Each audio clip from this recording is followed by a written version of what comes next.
Do ta shohim Sara Mirlën së shpejti ministre. Dhe nëse po në cilën ministri? Është pyetje kështu, besoj se ato që i bën fëmijëve që çfarë do të bësh këtë vit. Ka rifreskime të shpeshta të kabineteve qeveritare. Madje po lexoja që te ministri i mbrojtjes mund të zvendësohet së shpejti, megjithëse ai ka pak kohë detyrë. Në fakt ka qenë publike deklarata e kryetarit ton, njëkohësisht kryeministrit, ku ka thënë se kjo do të jetë një skuadër basketbolli dhe do të jetë një mandat të cilën do ta shikoj si një lojë basketbolli, pra do të kemi rifreskime të herpashershme, vendosë në stol dhe ti mund të futesh prapë në ekip, ndryshe nga sportet e tjera, por sinqerisht unë jam në fillimet e mia, nuk dua të gënjej askënd duke mos e thënë që nuk po e shijoj, unë po e shijoj këtë eksperiencë, mendoj që jam aty ku përkas, mendoj që po mësoj çdo ditë edhe mbi proceset, ashtu si kundër edhe se si t'jem dhe të balancoj të qenit më pranë qytetarëve, por të qenit edhe një përfaqësuese e mirë atje ku na duhet të bëjmë detyrat e vërteta, tek komisionet edhe tek parlamenti, që është një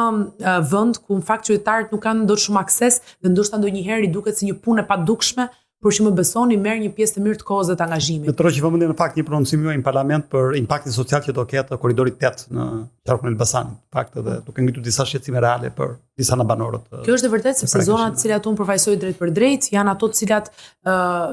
menjëherë kanë një efekt ndaj kësaj vepre madhore, pa diskutim. Unë vetë para, por jam shumë e lumtur që dhe ata nuk e kanë vendosur asnjëherë në pikpyetje vepër madhore, janë koshient se çfarë do të thotë korridori 8 për ta, por nga ana tjetër, secili e di ku pikon çatia atyre dhe në fund të ditës, secili markoset për çatin që i pikon në shtëpinë e vet dhe jo për korridorin 8 apo veprat madhore. Dhe ja pikërisht kjo balancë është ajo që ne duhet gjejmë për të gjetur një të mesmetartë. Nuk e diskutoj që qytetarët e mërzitur, jo aq të kënaqur kanë në të gjitha vendet e botës, në të gjitha vendet e Bashkimit Evropian, gjithmonë duhet më shumë dhe shumë mirë që ta kemi këtë presion, se këtë presion nga opozita ne nuk e kemi dhe kjo na bën pak fluturak. Kështu që shumë mirë të na e bëjnë qytetarët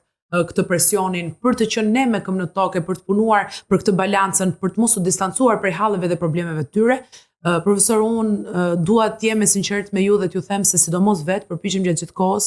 që duke pasur sidomos dualitete kaq të ndryshme, flas dhe punoj për Bashkimin Evropian në komision dhe pastaj më duhet të shkoj dhe të flas në një fshat të thellë të Elbasanit për një tub që është çar dhe një punonjës i cili nuk i përgjigjet qytetarit dhe qytetari kërkon ndërhyrjen time që ai të përgjigjet apo historira të tilla që po ne jemi koshient që janë reale sot, por të identifikojmë dhe ti rregullojmë. Kjo është ajo që unë dua të bëj, patjetër që është një nga sfidat më të mëdha, sepse janë dy realitete të ndryshme, janë dy kontraste.